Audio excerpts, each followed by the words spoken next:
Spoiler BTTH episode 129 part 1. Xiaoyan bertemu lagi dengan Yun Yun. ARC Sekte Bunga. Yun Yun, waktunya habis, kamu harus mengungkapkan dirimu. Ketika gong perlahan berbunyi, mata panjang dari wanita berpakaian anggun itu juga sedikit menyipit saat dia berteriak dengan dingin. Suara angin kencang dipancarkan dari udara saat tangisan wanita berpakaian anggun ini terdengar.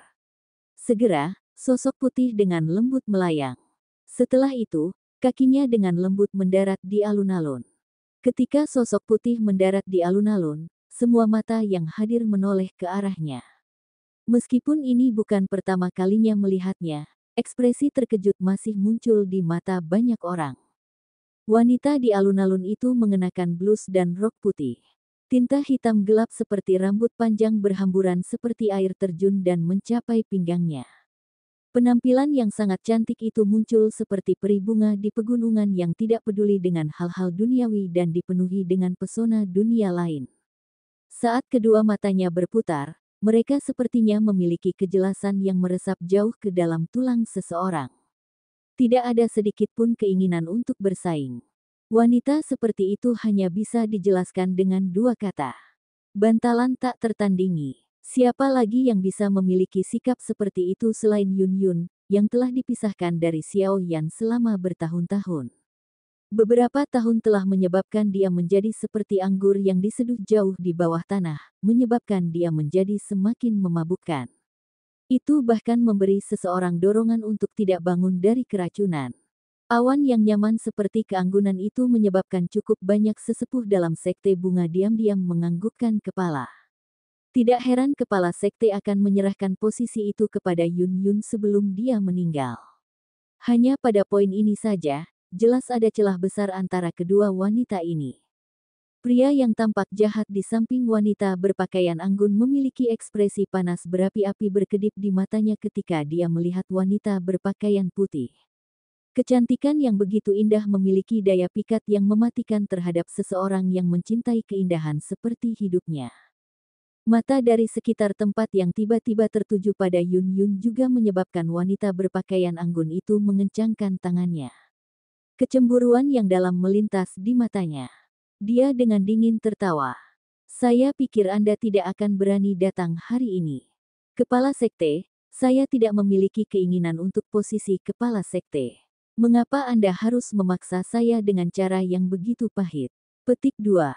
Yun Yun mengernyitkan alisnya sedikit. Dia memandang wanita agresif berpakaian anggun dan berkata, jika kamu ingin tetap aman, kamu harus menyerahkan doki dari kepala sekte sebelumnya.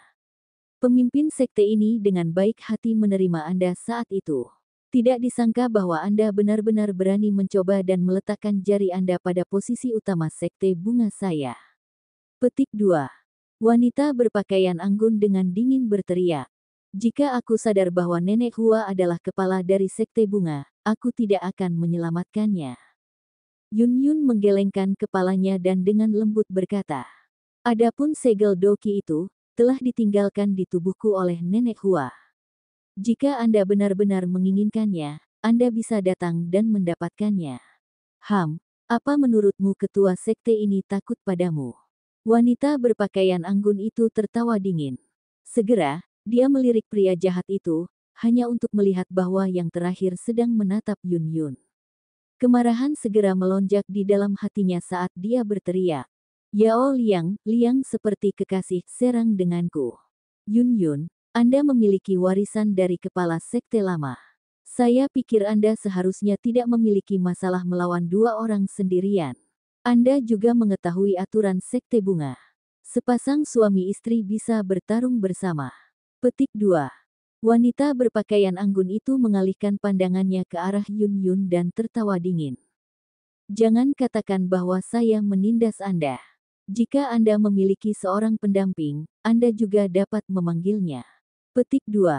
Alis dari cukup banyak tetua bunga sekte dirajut sedikit ketika mereka mendengar kata-kata ini dari wanita berpakaian anggun. Senyum tipis muncul di wajah Yun Yun. Dia perlahan menggelengkan kepalanya dan dengan lembut berkata, kepala sekte bisa menyerang. Saya tidak. Sebelum Yun Yun selesai berbicara, suara angin yang deras tiba-tiba dikirim dari langit. Segera, sesosok tubuh bergegas dari kejauhan dengan kecepatan seperti kilat. Dalam beberapa kilatan, sosok itu sudah muncul di samping Yun Yun di alun-alun. Setelah itu, sosok itu meraih tangan Yun Yun di depan banyak mata tertegun. Pada saat yang sama, suara menggoda yang sangat memuakkan terdengar, menyebabkan wajah Yun Yun memerah hampir seketika. Hei, Little Yun aku belum terlambat, kan? Banyak mata di alun-alun tercengang ketika mereka melihat pria itu, yang tiba-tiba menerobos masuk dan meraih tangan Yun Yun.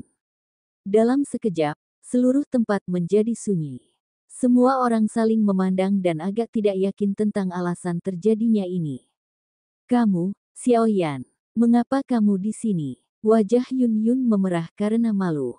Dia juga agak tercengang saat dia menatap pria muda dengan senyum menggoda di wajahnya di sampingnya. Sesaat kemudian, dia akhirnya tanpa sadar berteriak keras. Kamu tidak bisa mengharapkan aku untuk hanya berdiri diam di samping jika kamu dalam masalah, kan?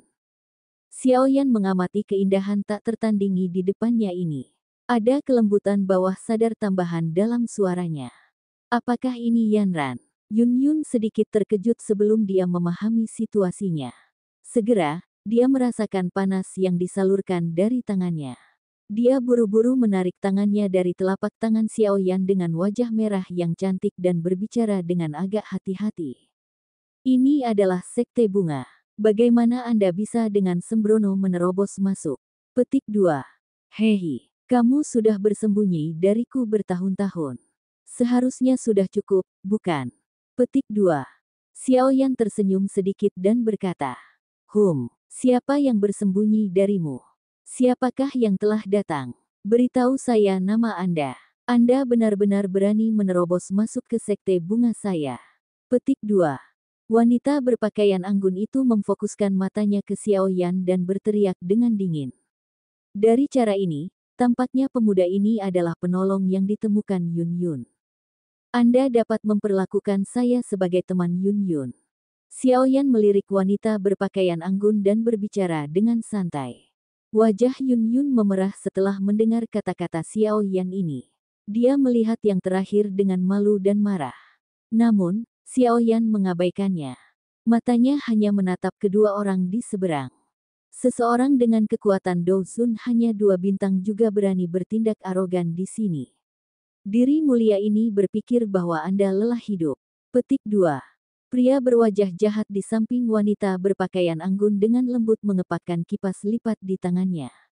Rasa dingin, bagaimanapun, melonjak di matanya. Tindakan intim antara Xiaoyan dan Yun Yun menyebabkan hatinya agak tidak senang. Yun Yun, kamu sendiri pernah mengatakan bahwa kamu tidak punya pendamping. Namun, kamu akhirnya tidak dapat membantu dirimu sendiri dan telah memanggil seseorang Wanita berpakaian anggun itu tertawa dingin, baiklah. Anda dapat menghubungi jika Anda suka. Jika tidak, Anda mungkin akan mengatakan bahwa kepala ini menindas Anda. Hari ini, saya akan mengizinkan Anda dan anak kecil ini untuk bertarung bersama. Jika Anda dikalahkan, Anda akan menyerahkan Doki dari kepala sekte sebelumnya. Petik 2. Yun Yun mengerutkan alisnya saat mendengar ini. Dia tidak ingin menyeret Xiaoyan ke dalam pertarungan internal ini di dalam sekte bunga. Dia mengambil langkah maju dan baru saja akan berbicara ketika Xiaoyan di samping menghentikannya. Serahkan padaku. Yun Yun kaget saat mendengar nada tenang Xiaoyan. Bayangan Ogut sok keren nih Soyan. Lanjut part 2 lah gas. Terima kasih yang sudah bantu Sareya.